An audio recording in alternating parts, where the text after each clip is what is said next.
Well, welcome back, everyone. We have Lane Montz here, President and CEO of Better Business Bureau. Welcome, Lane.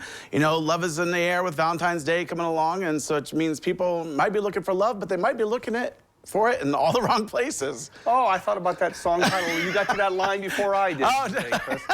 It's a busy week, right, for news. Super Bowl yesterday, and then you've got Valentine's Day, you've got Mardi Gras, Ash Wednesday, so it's a lot of things going on. But yes, romance scams, they're all year round, but they certainly pick up in the early part of the year as people are confined indoors a lot of times, and they are a little bit lonely and looking for that soulmate. That's right, and a lot of this obviously happens online through different apps. That people are searching for love, or but give us a lowdown on that. Well, it is mostly online. So yes, so the dating apps are fertile ground, or social media connection. And they've been around, growing since the internet has become a popular way for people to connect with others in a romantic way.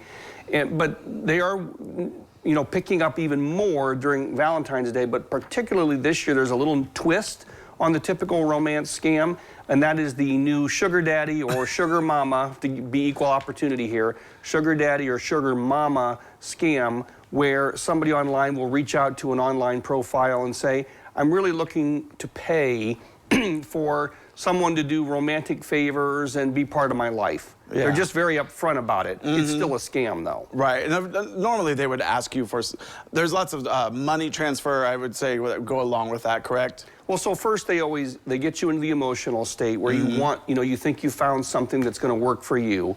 And then they build the trust in small ways that make you think it's legitimate. And then they start saying, well, I'm going to wire you some money, and then I want you to buy prepaid gift cards for my friend who lives in the area.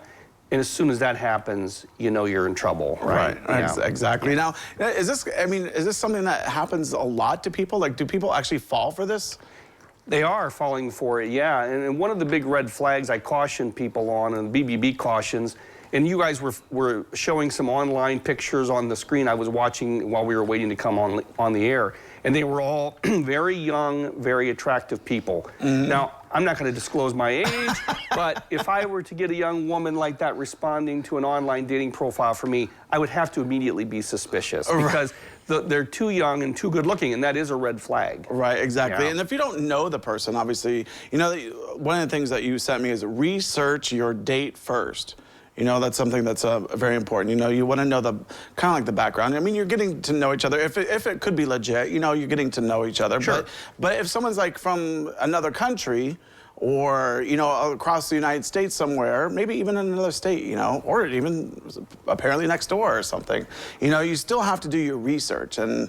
You do. It sounds fun. It sounds exotic. And I'm not going to say there aren't long-distance relationships that work. But probably if you want it to stick, you should look a little closer to home. That's one of the red flags. Yeah. And then also one of the things that you sent me is ask specific questions about details given in a profile, because they may forget what they even said. Yeah, the profile is written by AI, or they've copied and pasted that profile. Those are written to appeal to a certain constituency that they want to that they want to hook in. Yeah. Right? So they're written specifically to attract people that are typically older or have money, and so you just have to be careful. They could be legitimate, Chris. I'm not poo-pooing dating sites, but when you never get to meet the person, there's always an expectation, but it never quite happens. Right.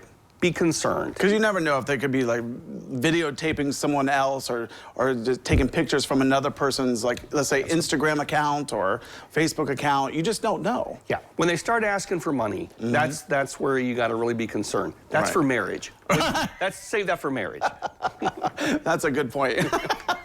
Well, all right. So any other good advice that you might have for our viewers out there, that just as a precaution? Well, I say happy hunting, and I do wish everybody the best of luck. Yep. But just be prudent, just as you would if you were out at a social event or at a bar or a restaurant and someone approached you. Careful. You would be careful and prudent. Do it online, too. All right. Well, Lane Montz, thank you so much for joining us today. Appreciate it.